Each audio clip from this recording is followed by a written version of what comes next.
Just footsack your mouth and listen. It's a no-through show, guys. Today on this podcast, we have got, as always, to my right-hand side, our big bad Bruno or Grusto de Cunha. That's enough of that. And Used only 1% of my whole name. And on our left here, we got Dane Pigors, who is our guest celebrity, as a celebrity, even more than Tiger Woods. Do you play golf, by the way? I do, yeah. From young, very young. So you're a good golfer.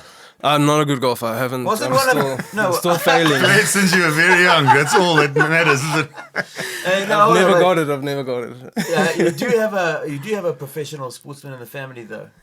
Oh, we do. Yeah. Is your brother a good cricketer? He was. Yeah, he was a very good cricketer. Yeah. Where did he was a good cricketer. He still is. He still plays cricket. So he still plays. He still plays in Australia County. Okay. That's how he actually got into. He left Zim. That's how he got into. I know. Hold on. He was one of those. He was one of those teams that they said, "Come over and play," and then they said, "All right, well." No team came back. Well, this is a true story, by the way. I know that the Indian women's cricket team went to England on a cricket tour, and on the first game, only 2 of them turned up to the match. Including reserves. 2 of them turned up to the match, and the rest of them were never seen again, including the coach. So what I'm saying is, what about those 2? Like, did they fart on the bus, or something happened? Straw was drawn. Sajira and Rolpindia, we don't want them working at the kebab shop. They were probably switched with people which wanted to go back home to another country. Do you want a better life? Okay, yeah, put this kit on. Land to this address. So is that how you got into Australia? Yeah, that's pretty much how One-way tickets he got in and played cricket for a while and then stopped, I think. No, he still plays cricket. He's still part of the club. It's big that side, isn't it? It is bigger. It's very big. They've got a lot of counties. I suppose there's no sports inside schools, so it's all if you want to play cricket or hockey or anything, you got to go join a local. So the school sports is only one sport in school in Australia, and I think it's called crystal meth. Okay, well, I mean, that's definitely not the school my kids are going to. That's what they're learning. Hey, but I mean, so they don't have any sports at school. They've got, I think they've got like recreational centers and surfing stuff is a like sport. That. They make the first team of smoking daka, and then you're the captain of the surfing team. Those ones are controlled with their crazy. boys. Yeah. That's weird. Like you can't do, because we did quite a lot of sports at school. We did a lot. You could have everything you wanted all by this half. Am I correct? If you want to play a sport at school, you have to join a club. And they have like under 13, under 16, and the club system. I guess it's quite cool because then you feed in, and if it's private, it will have a bit more funding than at school you make do, and you can be the best at the school, probably go all the way, but maybe you're not going to quite get where you want to go for those, say, 2nd, 3rd, or 4th place people, which probably could be first places. Exactly. Yeah. Now you won't because they don't give you the dedication. But if you're paying a membership to a club, you're in. And it's pretty social there. Everybody's involved in some sort of hockey club, football club. And they all go down to the club and... club, not the nightclub. No, that's only after the Australian street fights are quite fun to watch. Speaking of nightclubs, even though I was the one that mentioned it. But they are actually, at the moment, I'm quite addicted to. So... Where's one little list are you going to pull out here? Because, I mean, when you start with, I'm quite addicted to, and then there's a list who starts coming out. Yes, mate. So, what is usually in my hand, what I'm depicting right now, would be I'll be scrolling through Facebook, and they have those videos of, at the moment there'll be anti-Trump supporters throwing things around, and then it obviously has that algorithm for chaos and fighting, and you just get to watch video after video of people getting knocked out properly. And the Australian ones are quite lacquer. There are a lot of no-nonsense, old, grey-haired, old cowboy-looking bullies that don't ask too many questions after they've been pushed too far. I think I saw something that they racked up during their lockdown I think $9 million of fines during their lockdown. What, $9 million? $9 million of fines. I think there was 2 guys eating a kebab on a bench. They got a fine for So being it's a police state. It's like a nanny state. It's very police. Okay. Yeah. But that's good revenue over lockdown. That's the GDP for other countries that are open. Yeah. And you're not even spending that money now because, So were the police probably not locked paid down as $9 well? million. I don't know. All the social distancing, I don't know. We want in each car now. Well, bloody hell, I'm kind of sick and tired of this now. Oh. Sick and tired of it. What, of everything? Yeah, there's lockdown, man. Are we even If lockdown? we're going to die, I think then we must probably just get it over and done with, man. Because being locked away forever, man. What the hell is this? Yeah. It is. For sure, it's crazy. How long an for? Open prison. I saw that one meme today. I don't know if anyone saw it with the.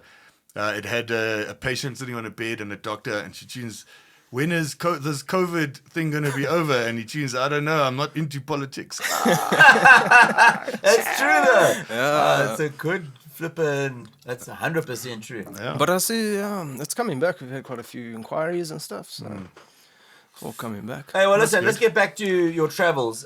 Dane, you're a scaffolder at one stage. Yeah, I did quite a lot, A lot of jobs. I tried Or in a lot of Australia scaffolding. a lot of I guess industries and jobs. Yeah. Well, I tried. When I went to Australia, I didn't get a job maybe the first 4 months, and I applied to about 200 on like Seek. 200 jobs. And I got maybe There's one. not And what even was the 200 weirdest in job this that you whole applied country. for, though? What is the weirdest job you applied for? Cleaning, rentals.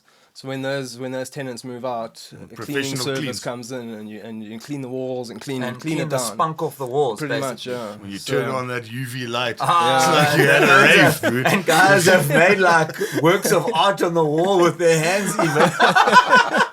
You check faces pressed up again.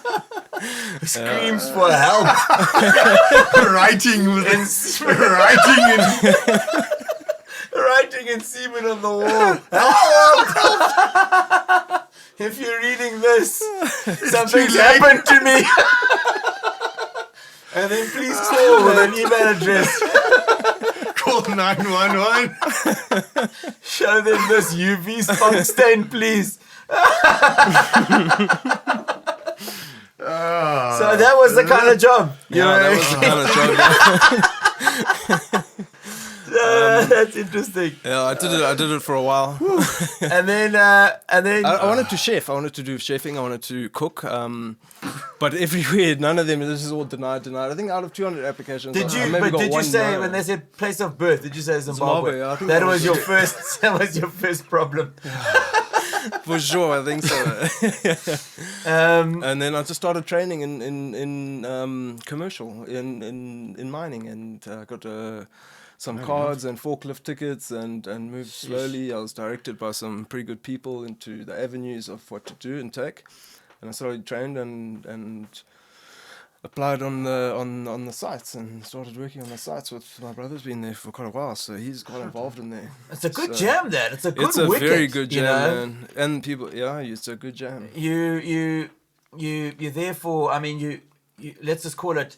You're on. Let's just call it like this. You're on for 2 weeks, off for 2 weeks. It's or- called. You work half the year, Yeah, it's called FIFO, fly in, fly out. So it's pretty much anyway. so you can live in Bali, You can live. I think a lot of Australians. and then actually they do. just fly across. I think and they you do. A lot of live the life. Australians do.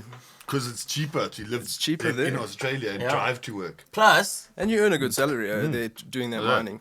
You have no expenses. Some Tax-free people work shit. 6 weeks. plus you'll be on. saving money on the Balinese ladyboys. They won't be as expensive as the ones in Or Sydney. aggressive. You can as run the an one- account. Not as aggressive. And No, that's cool. But you did also live in Bali. You were gonna. I did, remember you yeah. telling me you're gonna become a dive instructor. yes, yeah. So how long did you do Bali for? Just over a year and 2 Okay. months. Yeah, That's legit. So- I'm Hot Hot surprised all that year round, humid all year round. all year round. green. Look, that's I think I didn't even wear shoes for cheap. 6 months or something. Everything cheap or not? It's not like Thailand. It's reasonable. I guess it's like Zimbabwe. You know what I mean? okay. You can go to Roosters or eat, or you can go to the Caravan. Kind of, they have their local cuisine, which falls into the same range that our local food would fall into. So you can live off, and it's good food. It's what very were good you- food. and, for sure. and I you mean were, that- and what was your job there? Was it diving? So I also trained I started training as diving. I also applied for jobs, and everyone came no. So I said, okay, I'll go train. So I trained. I actually went on a recreational dive, and I was like, This is a highly Are we trained. talking about mup diving? This is a highly trained and highly skilled individual. I'm telling you. Yeah, for sure. So I just did it recreationally, and then I just checked into like the internships and how long it takes to move on to like a professional level. And then I got involved in that. And the company that I got involved with, they asked me what I wanted to do afterwards, and I said I had no idea. So they offered me a job afterwards. Okay. And then I did scuba dive instructor, and I taught scuba. And then Taught scuba. Hey, so maybe you should teach some of us to scuba. I thought about it. We should To try to find an ocean. No, but some what we safe actually- body of water first. No, but surely if you dive with tanks in Kariba. Okay, the only You're on your own there. I know. I'm just letting you know. Like, there's a strike zone of a crocodile above the surface. I think it's exactly where you're going to get struck as you jump off the boat. But if you go deep, you can interact with them. Plus, they kill you by drowning. Interact with them. My No, friend. but they kill you by drowning. Am I wrong? Exactly. So, but if you've got That's the tanks on, interaction you're going to have. I'm just saying. All I'm trying to lead up to is Okay, wait. Let's ask. Okay. Are you happy to go scuba diving in Kariba? Yes. Like, seriously, you've obviously, dived I've in seen it. some- I've seen it on documentaries of them doing it in Botswana.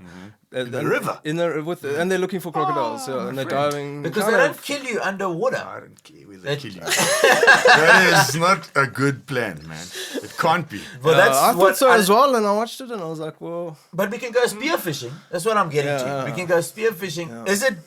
Is it bad Fair sport It to is, go it's- spearfishing yeah. with tanks? Yeah, it's frowned upon. But if in crocodile-infested waters- they'll But kick then you it's out. okay, because In one crocodile cancels the infested- other exactly. one out. So then it's Fine. okay. You might need that thing for self-defense. Yeah, then it's fair. Then it's fair, I reckon. If you want to fair. scuba dive and spearfish, then go with And you need to jump off a helicopter, not a boat, because you need to break through that strike zone instantly. Bro. And then you're in the safe zone. Everything's lacquer. I think, for the more daring, you can tie fillets to your flippers. And I still that video, wasn't it, on the one group which you sent of that guy swimming in behind the wall? yes, yeah. That was And a he little was swam bit over nuts, the crocodiles. Dude. That was nuts. And he was free diving. Yeah. That guy Kariba was wall. Kariba, Yeah. just below the wall. And he's like, Spearfishing. he's filming it with his GoPro and he's going over like some rocks. And And then you can just check the croc and he's pointing at it like that. He's just swimming over it. And he's got no tanks, got nothing. And it's not that deep. But he did have huge, giant huevos made of huge nuts. lead. Yeah, that's what he used to bring him down. Yeah. There's no way Fill him with air afterwards to get back up. Now, So, what do you reckon Tix guys are doing? the text anyway. We are Texting, at that's what they P3 Studios today. Just in case you wondered, the cool background here. There's a lot of recording going on right here on Moffat Avenue in Bulawayo. We were recording the No Through Show podcast for you guys listening in. So listen, where were we? Bali. You were diving. Oh, shipwrecks. This is what I'm talking about, dude. Okay. I quite enjoy not only the money, but the romance of it all. The guys that are finding and doing 10 years of work, finding out where some ships have sunk, and then going to go get their loot, because I believe if it's in what's the salvage laws of the sea? It's yours. It's yours, I guess, China. for sure. Flipping gold Is it, bullion. but obviously there must be like a limit, an offshore distance where it still belongs to that country. I think that there must be 2Ks or there must something, I be don't know. there must be some sort of idea that, if it was close enough to shore, it would have been found. But I think if it isn't found and it's in the ocean, it's fair game. Yeah, I It's mean fair that's what game. I know it to be. But what if it's just there? You can actually see it, but It would have been. it's underwater. It uses it.